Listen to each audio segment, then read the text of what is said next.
I'm Lorenzo, and I'm going to do a live hacking demo. So again, we've seen this before. Popular culture, the hacker is the hooded guy wearing a mask. That's what my mom thinks I'm doing every day. That's what I feel I should do when it doesn't work. Right?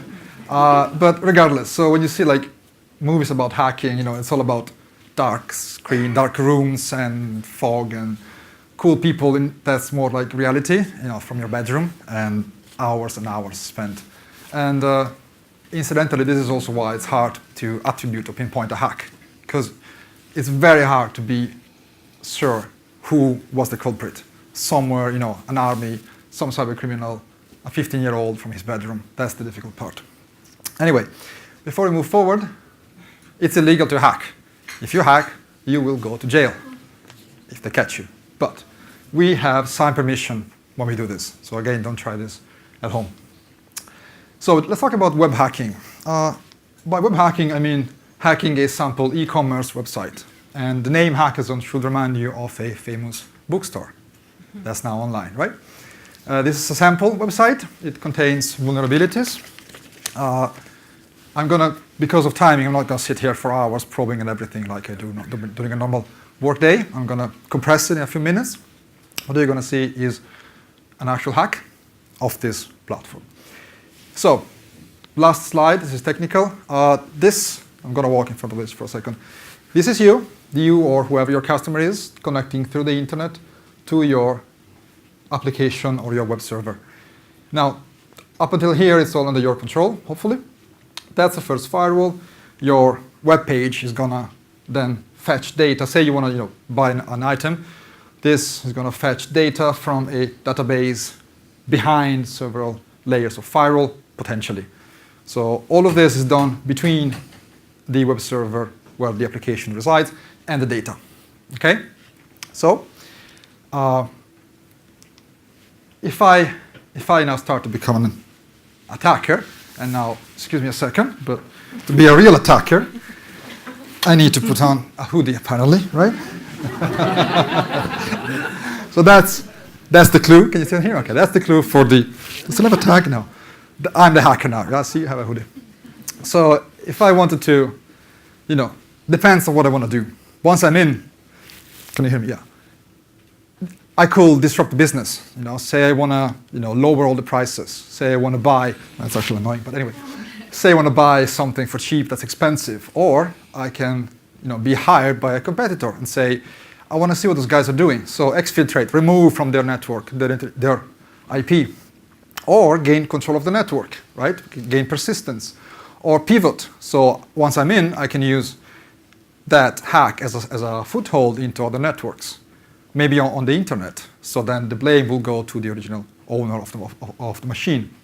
I can implant ransomware. Ransomware is very noisy because you actually see. But when I think about WannaCry, it could have been much, much worse. Like imagine if instead of implanting ransomware, they would have gotten a foothold on every computer that got infected and just sat quietly for weeks. And I read a figure a few days ago. It's not here, I'm sorry. The median number of days between a hack and detection, according to Microsoft research, is, drum roll, any clue? 10, 15? 250. 143 days. That's the figure. Okay? I'll just leave it there and pretend we didn't say. Right, so for the demo, let's move this expensive suit. I'm going to switch networks, switch windows, so bear with me for a second. I'm the kind of guy that can't listen to the radio in reverse, so I can't just talk and do things at the same time. Just a second. All right, so that's my application. Hope you can see it. On the right is my Hackathon app, right? This is all live. I can scroll around. Mouse is going to work. Yeah. I can see items. Say I want to buy this item, right? This is I actually don't know what this is, but it's expensive, so hey, I want a pen, right? Right, so first thing now, as a potential hacker, I'm going to poke in the website and do what users do. So I can register, I can sign in. This is all something we have done, right? So I'm still a user now. And if you can see on this website, you can change your profile picture. That's something we've all done. What I'm going to do is change my profile picture. So right click, if I view image, that's going to show as my employer's logo. Can you all see this? Hopefully. As a picture, right? Imagine it's my beautiful face and whatever. Now, that's all something we do. That's normal. We change our profile picture. Now, hacker's clue. What if instead of a picture, right? This bit of software is designed to get a picture and show it to me. That's all it does, right? What if instead of a picture, I use it to display a file, a text file? Okay, so I'm going to change my profile picture. Bear with me for a second. There's a test file. So I'm going to upload this test file. You can see this is a broken icon. But if I look at the image, let's see, view image. This says, hope you can read it, hello, this is a test file. Now, if you look at here, this is a file that the remote server is giving to me, okay? So, this is not on my computer, this is on the remote machine, okay?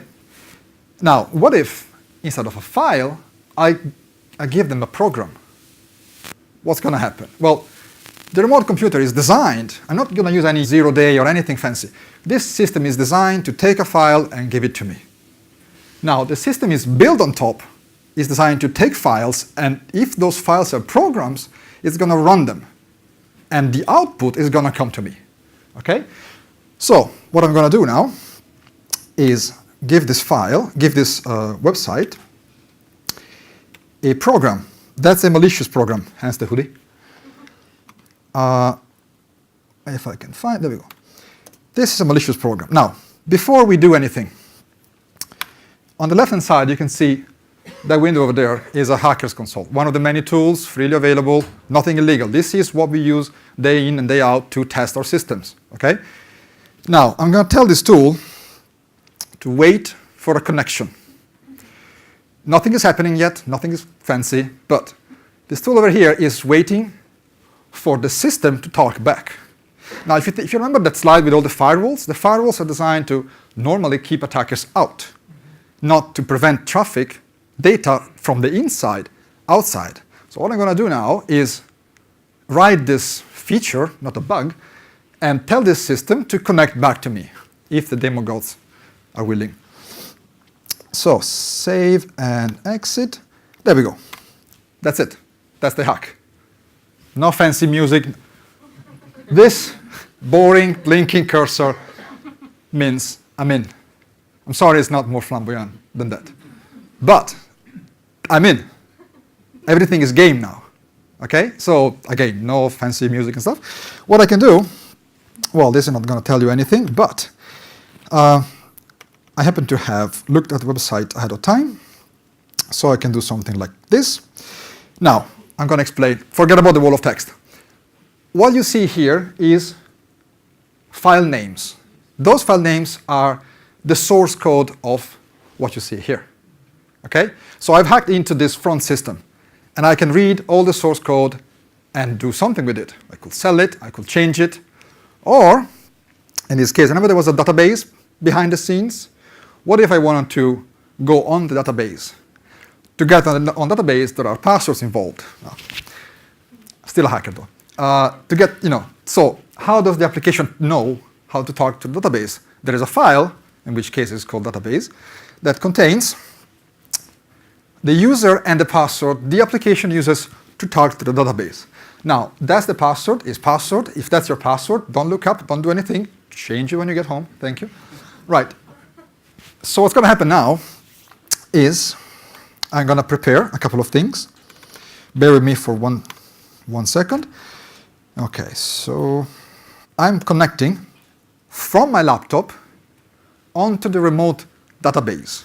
Right? It's asking me for a password. And the password is the password that the system uses. So I'm writing the system to tunnel into the database. Password.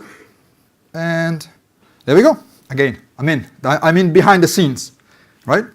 At this point, I'm not going to bore you with database, but let's look at this device. This is an expensive device. I'm looking at this. I haven't done anything yet. I go like, hey, this is ID 16. That's how the database, in this case, knows what the number is. Database knows, okay, if you want to buy this stuff, look up the price, tables, $250. And to make sure it's actually what we want, I'm going to print it in this window. So this window is the Hacker console, again, Hacker.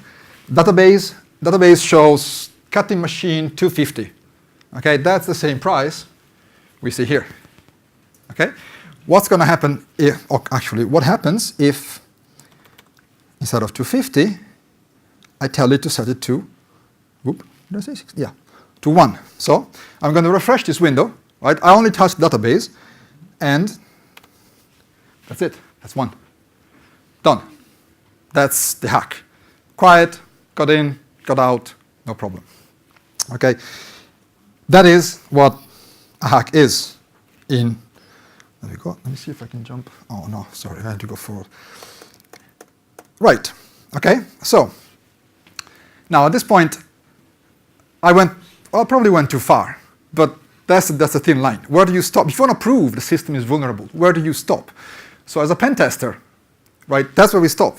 We go like, okay, we found a problem. We tell the customer, excuse me, we tell the customer, we provide a proof of concept. For example, we go, hey, customer, if you look at your website, that now says 1, right? That proves I got in. And we, try to avoid damage, fingers crossed. And we often help in fixing it, how to fix it, right? We work with them to fix it. That's the thin line between the hacker and the pen tester, is that we stop and we help fix the problem. Now, to conclude, we talk about risk. Now we talk about being risk averse. So in the end, nothing is secure. You can't secure anything. Yes, you can unplug it. Cheers, right? Okay, that's really very secure. So if you think about a risk as when the odds are known and the uncertainty when the odds are unknown, right? You have no idea what is the likelihood that something is going to happen. Then I think most companies are not risk averse. They are uncertainty averse because most often they have no clue. Okay, it's not their problem to know all the nitty-gritty details.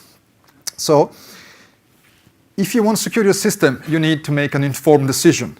To make an informed decision, you need data points. You need to know some information. And a pen test, to me, is just that. It helps you quantify precisely the risks and the odds. And I think that's all from me. Thank you very much. Big round.